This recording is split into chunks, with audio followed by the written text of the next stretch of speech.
Kami mendapat kabar besar dalam kasus Lil Durk. Tuduhan yang ditambahkan hanya beberapa minggu sebelum persidangan sekarang telah dibatalkan dari persidangan ini dan seorang hakim federal menegur jaksa di pengadilan terbuka. Durk meraih kemenangan hukum besar yang mengubah segalanya tentang kasusnya yang akan datang. Dan kita akan membahas apa artinya dan apa yang bisa terjadi, semuanya bersama mantan jaksa federal Nima Ramani. Selamat datang di Sidebar, dipersembahkan oleh Law and Crime. Saya Jesse Weber. Baiklah, ada kabar besar dalam kasus Lil Durk. Kami telah mengikuti kasus ini sejak awal. Jadi, rapper tersebut baru saja meraih kemenangan hukum besar menjelang persidangan federal atas tuduhan pembunuhan berbayar, di mana dia dituduh merancang pembunuhan terhadap rapper rivalnya. Namun Anda bisa melihat di sana anggota tim Lil Durk yang juga dikenal sebagai Durk Banks sedang berbicara kepada media di luar gedung pengadilan Los Angeles ini. Ini berkat reporter Rolling Stone Nancy Dillon. Dan kami akan membahas lebih lanjut tentang hal itu dan persiapan mereka untuk persidangan bulan Agustus mendatang sebentar lagi. Tapi saya hanya ingin memberikan sedikit perspektif kepada Anda, menempatkan ini dalam konteks tentang mengapa ini menjadi masalah besar. Jadi Lil Durk pada dasarnya telah mendekam di sel penjara selama hampir 2 tahun. Persidangannya seharusnya dimulai bulan depan. Dan itu terkait dengan pembunuhan Savaya Robinson pada tahun 2022 di Los Angeles. Jaksa menuduh bahwa ini adalah plot pembunuhan berbayar yang berasal dari perseteruan dengan rapper Quando Rondo dan bahwa Robinson hanya berada di tempat yang salah pada waktu yang salah. Tapi kemudian, kurang dari 3 bulan sebelum persidangan, pemerintah membuat kejutan besar. Dan apa yang baru saja terjadi benar-benar jadi bumerang bagi mereka pada dasarnya. Durk diberikan surat dakwaan pengganti baru dengan tuduhan-tuduhan baru. Kita sedang membicarakan tuduhan yang benar-benar terpisah yang melintasi batas negara bagian dan berlangsung selama bertahun-tahun. Mereka membicarakan dugaan keterlibatan dalam penembakan di Chicago, percobaan pembunuhan di Atlanta. Saya rasa bahkan operasi perdagangan narkoba yang diduga ini. Jadi semua hal yang berbeda-beda ini. Dan tiba-tiba, kasus ini bukan hanya tentang satu kejadian saja. Ini tidak lagi hanya tentang insiden di Los Angeles. Ini berpotensi menjadi persidangan yang mencakup serangkaian dugaan kejahatan yang berbeda yang menurut pengacaranya seharusnya bisa dibawa oleh pemerintah sejak awal dan mereka merasa pemerintah tidak bermain secara adil. Ini berdasarkan dokumen pengadilan yang kami tinjau. Dan tim hukum Durk berargumen, lihat, mereka harus membuat sebuah pilihan. Mereka harus memilih apakah akan menjalani persidangan untuk semua ini dan berisiko harus meminta penundaan lagi untuk persiapan, atau mereka bisa berjuang untuk memisahkan dakwaan dan melanjutkan persidangan bulan Agustus hanya berdasarkan dugaan pembunuhan Robinson, benar? Dan apa yang mereka lakukan? Mereka memilih untuk berjuang. Mereka memilih untuk memisahkannya. Mereka menang. Kami sangat menghargai ketelitian yang ditunjukkan di ruang sidang hari ini. Jadi saya akan meminta Anda yang berada di ruang sidang dan telah membaca berkas-berkasnya, menilai berdasarkan pertanyaan yang mulia hari ini dan poin-poin yang beliau sampaikan. Dan yang terpenting, klien kami yang tidak bersalah, Durk Banks, dan saya tekankan, klien kami yang tidak bersalah, Durk Banks, sedang menunggu. Kami menantikan akhir jam kerja hari ini. Itu adalah pengacara Durk Banks, Drew Finley bersama anggota timnya yang lain, termasuk omong-omong mantan pengacara Young Thug, Brian Steele. Siapapun yang mengikuti kasus itu pasti sangat mengenalnya. Sekali lagi, ini berkat reporter Rolling Stone Nancy Dillon. Tapi disinilah letak menariknya. Karena hakim tidak hanya memberikan kemenangan besar kepada mereka dengan memisahkan dakwaan, dan sekarang dia tidak harus menghadapi ini di kasus bulan Agustusnya. Dia pada dasarnya menegur pemerintah di pengadilan. Dan apa yang dia katakan, kamu harus membayangkan, pasti membuat para jaksa terdiam sejenak. Kami telah meninjau semua berkas dalam kasus ini, Mosi, dan penolakan dari pemerintah. Ya, apa yang dikatakan hakim di ruang sidang itu, banyak drama di ruang sidang. Baiklah, saya harus mengatakan sesuatu dengan cepat. Lihat, kami membahas banyak situasi berbahaya yang terjadi di dunia di sini di Sidebar. Satu hal yang menurut saya tidak cukup banyak dibicarakan orang adalah menjadi korban pelanggaran data. Kamu, orang-orang yang kamu cintai, semua informasi pribadi itu terus-menerus berisiko bocor. Itulah sebabnya saya ingin kalian semua menjaga data kalian tetap aman secara online. Begini cara kerjanya. Dan Incognito melacak semua postingan lama dan situs pencarian yang mengekspos informasi kamu, lalu mereka menuntut agar informasi itu dihapus.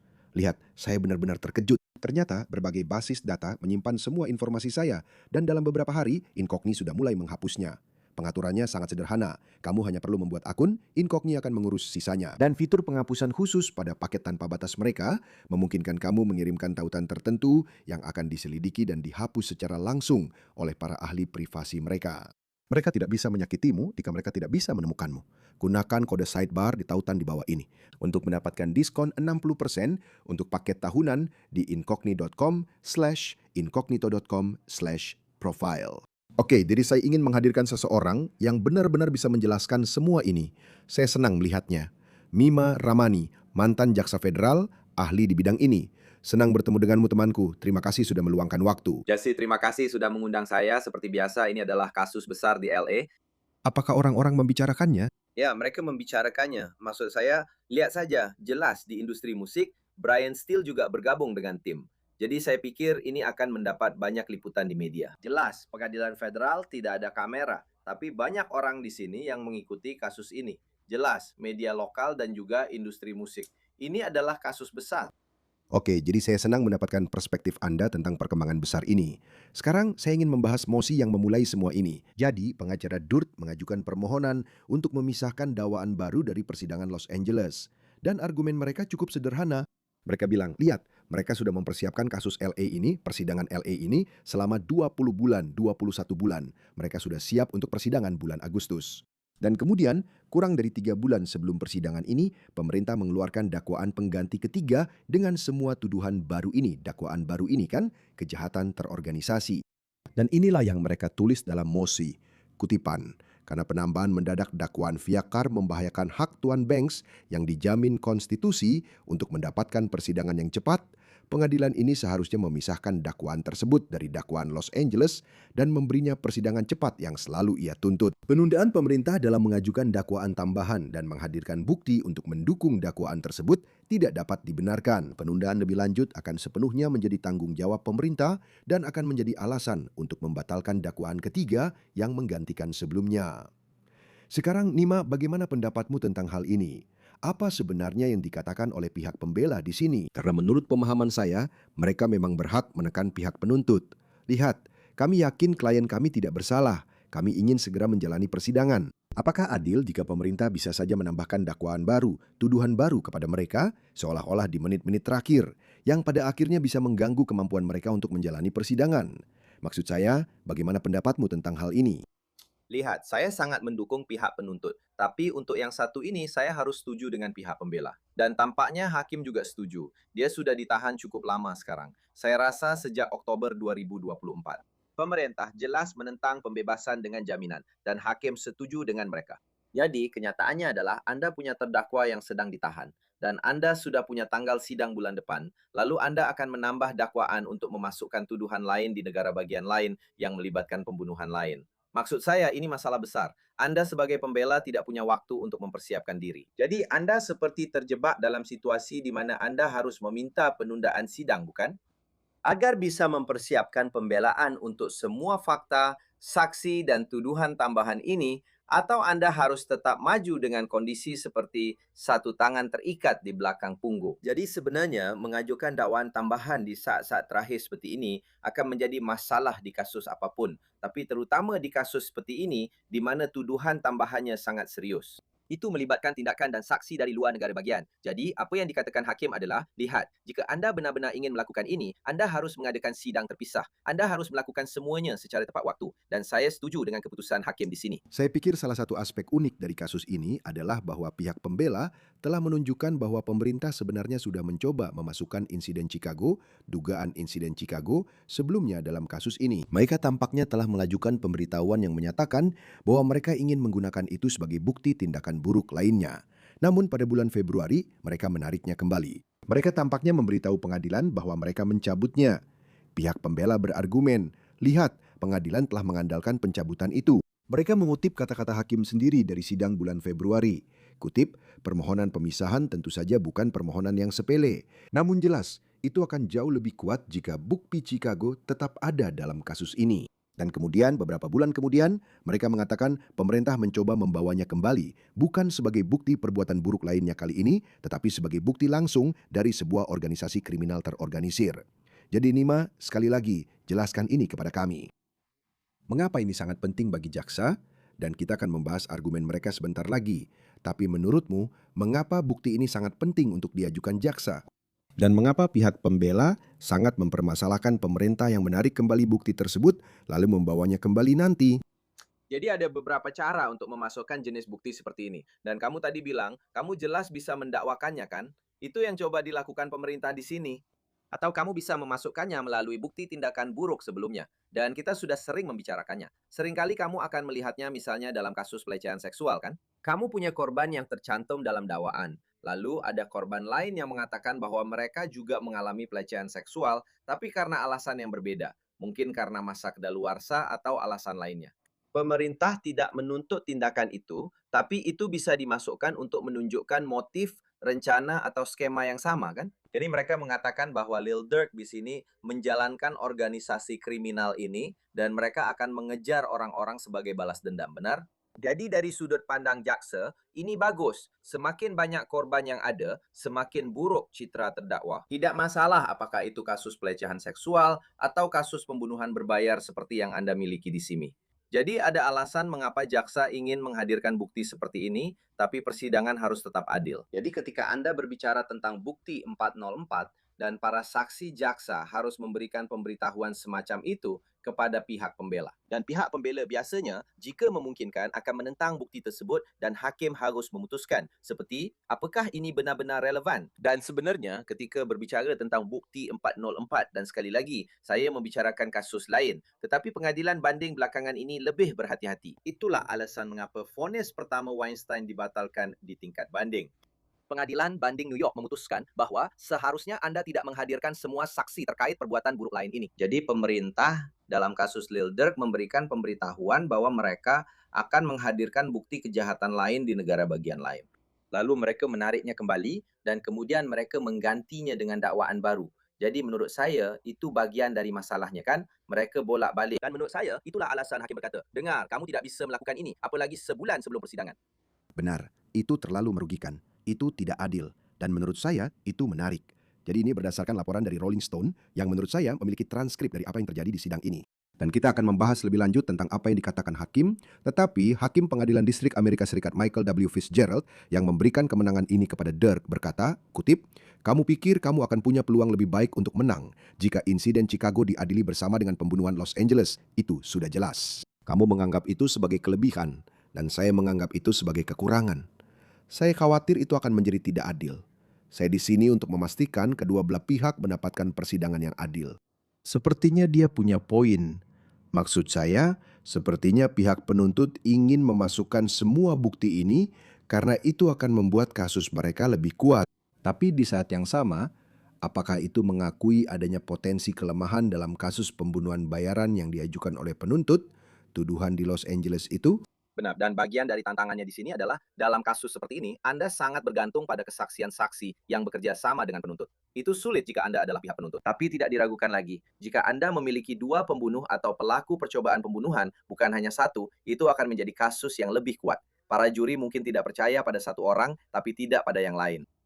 Dan saya harus memberi kredit kepada Roland Stoney. Benar, Nancy Dillon dari Rolling Stone Radio, reporter yang ada di sana, yang luar biasa. Saya sangat mengenalnya. Dia sangat mengikuti kasus-kasus seperti ini. Jadi, tapi maksud saya, lihat, Hakim Fitzgerald benar. Kita berada di sirkuit ke-9 di sini, salah satu sirkuit paling liberal di negara ini. Dia berfikir, dengar, ini bukan hanya soal mendapatkan vonis bersalah, Jesse. Ini tentang memastikan bahwa vonis itu bertahan saat banding. Dan kamu tahu, ini akan menjadi masalah banding otomatis jika Lil Durk dinyatakan bersalah dan hakim mengizinkan jaksa untuk mengajukan dakwaan pengganti di saat-saat terakhir. Lihat, dan pihak pembela, mereka menyoroti waktu dari semua ini kan? Pemerintah mengajukan dakwaan pengganti ketiga ini pada 4 Juni. Saya sebutkan bahwa ini kurang dari 3 bulan sebelum persidangan. Mereka menyerahkan materi discovery baru dalam jumlah sangat besar. Pihak pembela berargumen, lihat, bukti ini membutuhkan hard drive 1 terabyte. Itu data yang sangat banyak yang harus ditinjau dalam waktu singkat. Mereka menulis, kutip, pihak pembela sekarang berada dalam posisi di mana mereka harus meninjau, mencerna, menyelidiki, dan siap untuk membantah terabyte data baru hanya 2 bulan sebelum persidangan atas tuduhan yang membawa hukuman seumur hidup. Ini tidak dapat diterima. Dan Anda tahu, saya berpikir tentang apa argumen pemerintah kan? Mengapa pemerintah menunggu begitu lama? Bagaimana mereka membenarkannya? Jadi tanggapan pemerintah, karena mereka tidak tinggal diam, mereka mengajukan dokumen perlawanan setebal 30 halaman yang menyatakan bahwa dugaan pembunuhan di Los Angeles dan pembunuhan di Chicago itu adalah bagian dari hal yang sama. Mereka adalah bagian dari dugaan jaringan kejahatan terorganisasi yang sama, bahwa mereka terhubung langsung, bahwa pengacara Dirk melebih-lebihkan beban dari materi discovery baru itu. Ini yang mereka tulis, kutipan. Satu-satunya dasar terdakwa bank untuk pemisahan adalah bahwa penggabungan dakwaan Fiakar pada sidang 20 Agustus akan membahayakan haknya untuk segera diadili. Analisis konstitusional itu tidak didukung secara fakta maupun hukum. Dan mereka juga menolak anggapan bahwa mereka telah menunda mengajukan dakwaan ini. Mereka mengatakan penyelidikan masih berlangsung. Kita tahu itu. Maksud saya, lihat, penyelidikan bisa berkembang. Dan mereka mengatakan mereka menyita 59 perangkat digital. Mereka harus meninjau data dalam jumlah terabyte. Mereka menunjukkan bahwa 2 terdakwa bersama dalam kasus Chicago baru mengaku bersalah pada bulan April dan Mei 2026 yang memberi mereka bukti baru untuk ditindaklanjuti. Mengapa mereka salah? Bukankah dakwaan bisa berkembang? Bukankah penyelidikan bisa berkembang? Bukankah bukti baru bisa muncul? Mengapa mereka salah di sini? Ya, lihat, jelas memang segala sesuatu bisa berubah. Tapi alasan mereka jelas tertinggal secara hukum adalah karena merekalah yang mengendalikan kapan seseorang didakwa dan ditangkap. Mereka yang mengajukan penahanan. Dan kenyataannya sekarang sudah hampir 2 tahun kemudian untuk mengajukan dakwaan pengganti. Bahkan jika itu bukan kesalahan pemerintah, bukan berarti mereka akan mendapat sanksi. Anda merugikan terdakwa di sini, bukan? Karena sekarang Anda menempatkan mereka dalam posisi seperti yang saya katakan sebelumnya, di mana jika Anda adalah pihak pembela, Anda benar-benar tidak punya pilihan. Anda harus menunda persidangan karena mereka memberikan semua bukti ini di tahap yang sudah terlambat. Dan izinkan saya memberitahu Anda, satu hal yang tidak disukai hakim adalah ketika pemerintah memberikan bukti secara terlambat. Dan saya tidak mengatakan mereka sudah memilikinya atau ada pelanggaran, tapi ini adalah masalah besar. Dalam perkara pidana, kewajiban membuka bukti itu bersifat satu arah. Anda adalah pemerintah. Begitu Anda memilikinya, Anda harus memberikannya. Jadi sekarang Anda memunculkan pertanyaan tentang kapan sebenarnya Anda mengetahuinya, para hakim bisa mulai menyelidiki. Dan izinkan saya memberitahu Anda sesuatu. Kita sedang membicarakan kasus pidana, tapi saya harus menarik analogi ke kasus perdata. Jadi dalam kasus perdata, Anda tidak bisa begitu saja mengajukan gugatan yang telah diubah. Anda harus mendapatkan persetujuan dari pihak lain. Ada jangka waktu yang sangat singkat di mana Anda bisa mengubah gugatan, bahkan dalam kasus perdata, bukan?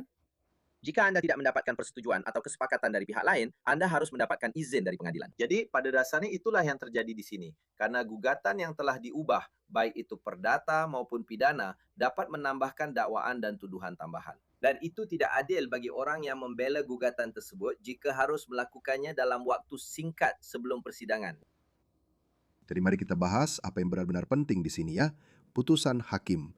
Sekali lagi, Hakim Michael Fitzgerald mengabulkan permohonan Dirk untuk memisahkan perkara. Dia memisahkan dakwaan pertama dan keenam dari dakwaan lainnya dalam surat dakwaan. Jadi itu berarti bahwa pembunuhan di Chicago atau dugaan pembunuhan dan dugaan percobaan pembunuhan di Atlanta itu tidak akan menjadi bagian dari persidangan bulan Agustus. Jadi Dirk akan diadili atas tuduhan pembunuhan bayaran di Los Angeles persis seperti yang diinginkan oleh pengacaranya. Tapi saya benar-benar harus membahas apa yang dilakukan hakim, karena hakim tidak hanya, Anda tahu, menandatangani perintah lalu lanjut tanpa penjelasan. Dia menggunakan sidang ini untuk pada dasarnya mengkritik pemerintah. Dia mengatakan langsung kepada jaksa bahwa dia tahu persis apa yang mereka lakukan. Saya sudah menyebutkan salah satu kutipannya sebelumnya. Dia bilang dia tidak percaya dengan itu. Menurut laporan dari majalah Rolling Stone, hakim berkata, kutipannya, dakwaan pengganti ketiga ini jelas-jelas hanyalah upaya yang sangat cerdik untuk membuat perkara Chicago mendikte perkara Los Angeles. Dan hakim mengatakan bahwa sepertinya pemerintah khawatir akan kalah.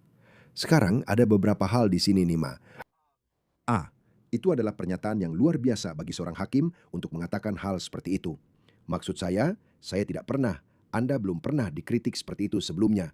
Tapi itu satu hal, saya penasaran apa pendapat Anda tentang komentar hakim di sana. Dan saya juga harus bertanya-tanya, apakah mereka bahkan akan melanjutkan dengan dakwaan lain ini? Menurut Anda bagaimana? Maksud saya, apakah mereka akan benar-benar melanjutkan dengan sidang terpisah? Saya rasa tidak, karena Anda punya potensi persoalan kewenangan wilayah, bukan? Jadi Anda punya dugaan tindakan lain. Saya tidak tahu apa kaitannya dengan Central District of California di Los Angeles dalam kasus-kasus itu. Sekarang jelas kasus-kasus itu bisa saja dituntut di Chicago atau Atlanta atau di tempat lain. Jadi menurut saya itu hanya salah satu masalah sejak awal.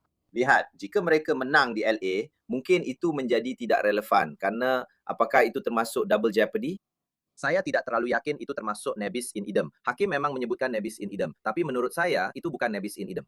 Mungkin saja ada masalah larangan memperdebatkan kembali isu tertentu tergantung seberapa rinci para juri melihatnya. Sekali lagi, saya masih mencoba memahaminya. Sebenarnya tidak ada jeopardy karena dakwaannya sudah dibatalkan. Jeopardy itu berlaku ketika, Anda tahu, juri sudah disumpah, saksi pertama memberikan kesaksian. Jadi mereka bisa saja membawa kasus-kasus itu kembali. Tapi jika karena suatu alasan para juri memberikan putusan yang sangat rinci, misalnya tidak ada kesepakatan yang melanggar hukum, tidak ada konspirasi, itu bisa saja menjadi masalah dalam kasus berikutnya dengan dakwaan konspirasi. Jadi tergantung pada temuan apa yang ada. Tapi biasanya dalam kasus seperti ini, putusannya bersalah atau tidak bersalah.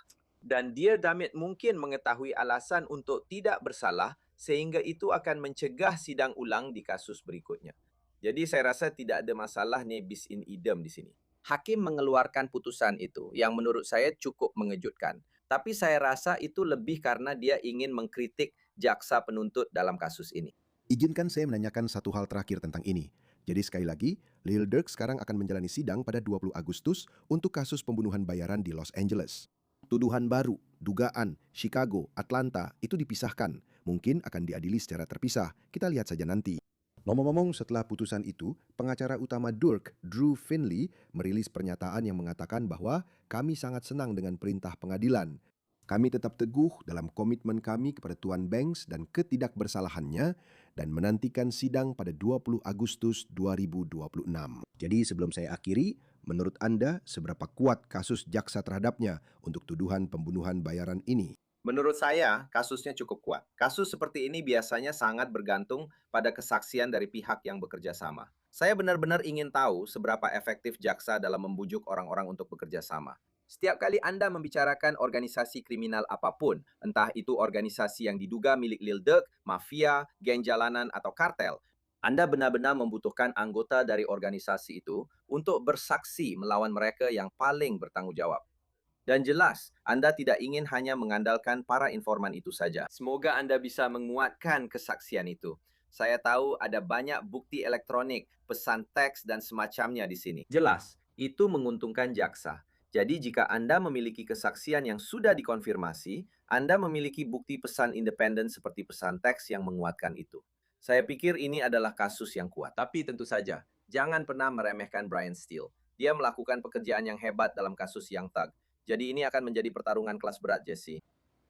Baiklah, Nima Ramani, senang sekali Anda hadir di sini. Senang Anda menjelaskannya kepada kami. Terima kasih banyak. Terima kasih, Jesse. Saya juga senang bisa hadir di sini. Semoga bisa hadir lagi dalam waktu dekat.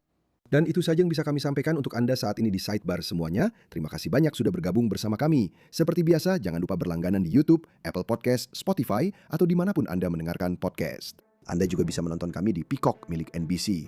Jika Anda ingin mengikuti saya di X atau Instagram atau menonton acara saya di News Nation, JC Weber Live, Senin sampai Jumat, pukul 23.00 waktu timur. Sampai jumpa lagi semuanya.